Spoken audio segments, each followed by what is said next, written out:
Now let's take a look at an example of a service call process without connected field service. So first item is the service request comes in, customer has a failure, they call saying that equipment A has a power button that is blinking and has no power. A work order is created, the equipment is identified, the problem identified, SLA begins. Next step is resources scheduled. So not knowing the exact failure type, a resource with a general skill level is sent to the site.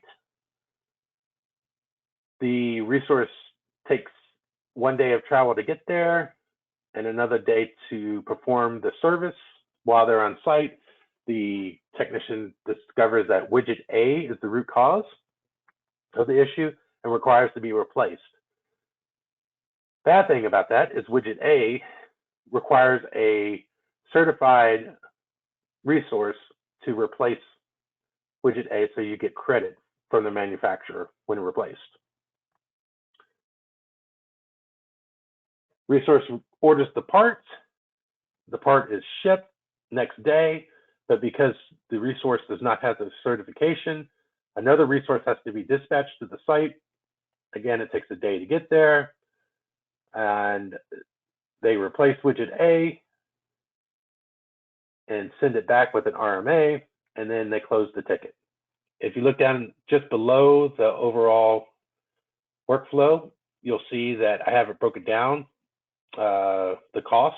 So you have 2 days for the first resource, which costs $800 travel expenses, $2,400 for 16 hours for the resource. The 1 day shipping was $125. And then the second resource going out was another 2 days, same rate for the travel and the resource hours. Just below that, you'll see the SLAs.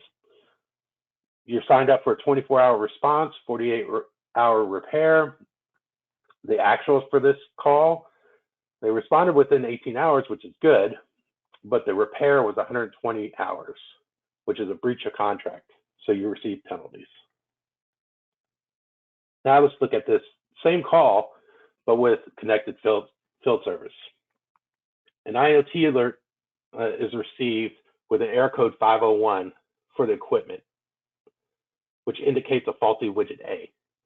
Work order is created, the equipment is identified, SLA begins, the problem is identified, that is widget A, which leads you to immediately ship a part, a widget A, to the site and dispatch a resource that has the certification to replace widget A at the same time, which in turn means that the part arrives at the same time as the resource. The resource shows up on site, they perform the service, return widget A, the faulty widget A through the RMA process, and close the ticket.